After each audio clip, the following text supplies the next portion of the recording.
साथियों नमस्कार। आज देश के प्रधानमंत्री, यशस्वी प्रधानमंत्री श्री नरेंद्र मोदी जी का जन्मदिन है। उनको जन्मदिन की ढेर सारी बधाई। मोदी जी का जन्मदिन पूरे देश में धूमधाम से मनाया जा रहा है। रात के 3 बजे है, लेकिन सोशल मीडिया पर जिस तरह से मोदी जी की जय जयकार लगाई जा रही है उनके भक्तों के द्वारा, उनके प्रेमियों के द्वारा, वो देखने लायक है। आज पूरे दिन देश में त्योहार जैसा माहौल रहेगा। मोदी जी के जन्मदिन पर जो सबसे बड़ा आयोजन होने जा रहा है वह उत्तर प्रदेश में होने जा रहा है। एक साथ एक साथ 7,400 मौलानाओं को भारतीय जनता पार्टी की सदस्यता दिलाई जाएगी। ये काम करेगी भाजपा अल्पसंख्यक मोर्चा। आज के दिन भाजपा अल्पसंख्यक मोर्चा तकरीबन 1,000 मदरसों में जाएगी। एक दो नहीं, 1,000। 1,000 मदरसों में जाएगी, दरगाहों में जाएगी। अकेले लखनऊ के 8 मदरसे चुने गए हैं और उन मदरसों में जाके मौलानाओं को सदस्यता अभियान पे, जो उनका सदस्यता अभियान है, उसका फॉर्म भरवाएगी, साइन करवाएगी। अल्पसंख्यक मोर्चा ने कुल उत्तर प्रदेश में 5 लाख मुसलमानों को सदस्य बनाने का लक्ष्य रखा है। ये उस उत्तर प्रदेश में हो रहा है जहां का मुसलमान निसंदेह भयभीत है, सहमा हुआ है और अपने आप को, खुद को दोयम दर्जे का नागरिक मानने को मजबूर है। यह उस उत्तर प्रदेश में हो रहा है जहां पर 2017 से 23 के बीच तकरीबन 183 इनकाउंटर हुए हैं एसटीएफ द्वारा, और उसमें से 68 इनकाउंटर्स मुसलमानों के हुए हैं। यह उस उत्तर प्रदेश में हो रहा है। यह उस उत्तर प्रदेश में हो रहा है जहां के मुख्यमंत्री विधानसभा में एक घटना, कोई छेड़खानी की घटती है और उसमें एक मुसलमान और एक यादव का नाम लेते हैं, और दुखद ये कि वो दोनों के दोनों निर्दोष निकलते हैं। ये उस उत्तर प्रदेश में कुल 7400 मौलानाओं को भाजपा की सदस्यता दिलाई जाएगी। ये मोदी जी के जन्मदिन पे होगा। दूसरी इससे जुड़ी एक खबर और भी है कि भाजपा का यह दावा है कि जब हम ये सदस्य बना लेंगे तो इसी में से विधायक भी बनाएंगे, सांसद भी बनाएंगे, पार्षद भी बनाएंगे। आपको पता हो कि भारतीय जनता पार्टी ने उत्तर प्रदेश में, मध्य प्रदेश में जो कट्टर भाजपा के गढ़ रहे हैं, असम, एक भी मुसलमान को टिकट नहीं दिया, एक भी मुस्लिम उम्मीदवार नहीं बनाया। विधान परिषद सदस्य बना दिया होगा उत्तर प्रदेश में, लेकिन टिकट नहीं दिया।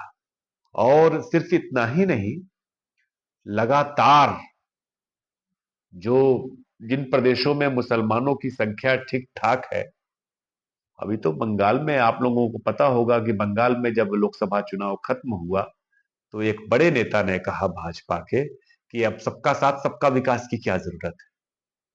इस तरह की बात कही गई। लेकिन हाँ, वही भारतीय जनता पार्टी जम्मू कश्मीर के चुनाव में, हरियाणा के चुनाव में मजबूरन मुसलमानों को टिकट दे रही है, जब जम्मू कश्मीर में विकल्प नहीं है उनके पास। तो खैर, मोदी जी के जन्मदिन पर 7400 मौलाना बनाए जाएंगे भारतीय जनता पार्टी के सदस्य। एक खबर आ रही है राजस्थान से। अजमेर शरीफ में कुल 40 कुंतल शाही जर्दा जो है, शाकाहारी शाही जर्दा, मांसाहारी नहीं, शाकाहारी शाही जर्दा तैयार किया जाएगा, जो श्रद्धालुओं में बांटा जाएगा। अब आपको एक कहानी बता दूं कि शाही जर्दा जिस बर्तन में बनाया जा रहा है, वो बर्तन सम्राट अकबर ने दिया था अजमेर शरीफ को। तो अकबर का जो पतीला है, डेग, उसमें ये 40 कुंतल शाकाहारी जर्दा तैयार होगा। शाही शब्द से याद आया कि भारतीय जनता पार्टी ने उज्जैन में एक शाही शाही यात्रा निकलती है। अभी हाल ही में उसका विरोध किया था कि उनका कहना यह था कि शाही शब्द जो है वो हिंदू शब्द नहीं है। आपको पता हो कि कुंभ के स्नान में शाही स्नान होता है, शाही जुलूस निकलते हैं कई जगहों पे। तो खैर, ये भाजपा का सोचना है। एक खबर ये भी आ रही है कि गुजरात में ऑटो वाले कल फ्री में एकदम सब पूरे दिन फ्री में सबको यात्रियों को ढोएंगे। अरे भाई, वो तो बहुत छोटी कमाई वाले ऑटो वाले होते हैं और लाखों की संख्या है, कैसे फ्री में ढोएंगे आप ये बताओ? क्या स्वेच्छा से तो नहीं ढोएंगे, ये या तो जोर जोर जबरदस्ती के साथ ले जाए लोग उनको।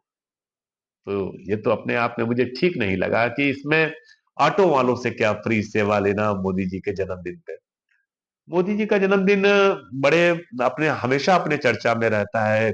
आपको याद हो कि उन बनारस में जो उनकी संसदीय सीट है, वहां पर मुस्लिम महिलाएं मोदी जी का जन्मदिन बड़े धूमधाम से मनाती हैं।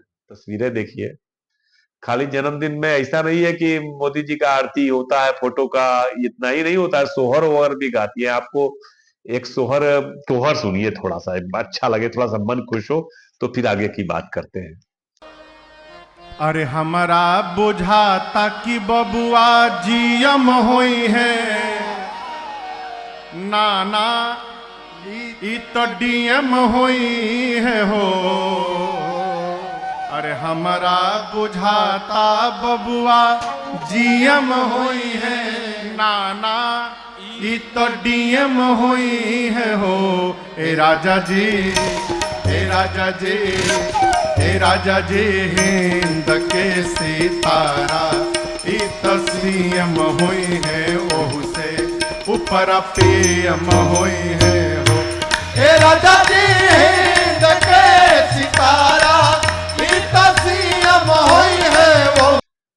तो मोदी जी के जन्मदिन पे आपको याद होगा कि नामीबिया से 8 चीते लाए गए थे जो कि ऊनों में छोड़े गए थे, और एक के बाद एक करके सारे चीतों की मृत्यु होने लगी। पता नहीं क्यों नहीं बचे। और मोदी ने जबकि उनका फोटोग्राफी वगैरह सब की थी कैमरे से, बड़ा चर्चा में रहा था। उसके अलावा एक बार मुझे याद है कि 2020 में या 21 में मोदी जी के जन्मदिन के दिन ही 2 करोड़ करीब 26 लाख टीके लगाए गए थे। और जिस कंपनी के टीके लगाए गए आप सबको पता हो, उसके इलेक्टोरल बॉन्ड जल्द ही उसको भारी संख्या में इलेक्टोरल बॉन्ड जो है वो खरीदना पड़ा। सब खुलासा हो गया उसका।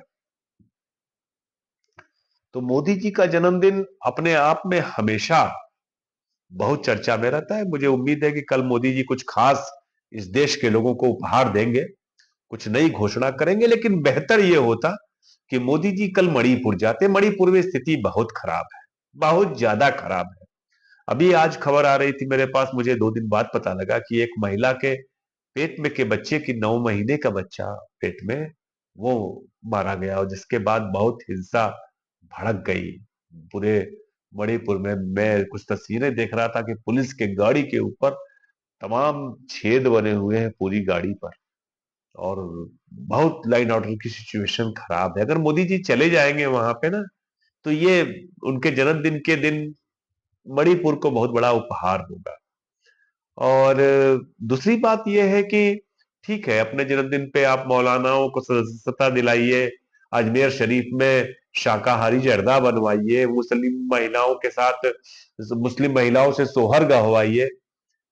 लेकिन जो सबसे बड़ी बात है, जरूरत है, वो ये है कि इस देश के अल्पसंख्यकों मुसलमानों का विश्वास वापस लौटे। ये विश्वास जो है ये चरमरा गया है। दरअसल ये बात सबको पता है कि लोकसभा चुनाव में मोदी जी का सबसे अधिक हाल उत्तर प्रदेश में खराब रहा। उत्तर प्रदेश में स्थिति मोदी जी के भारतीय जनता पार्टी की, मोदी जी की, योगी जी की बहुत खराब है। अब वो सोच रहे हैं कि कैसे करके मुस्लिम लोगों का वोट खींचा जा सके। अरे भाई, अपने पहले अपने मुख्यमंत्री को तो कहिए कि वो जिस तरह की भाषा का इस्तेमाल करते हैं, वह उस तरह की भाषा का इस्तेमाल करना तो बंद करें। कोई घटना घट जाती है तो विधानसभा में नाम लेने लगेंगे कि मुस्लिम लड़के ने किया, हिंद यादव ने किया, और बाद में पता लगेगा वो लोग शामिल ही नहीं है।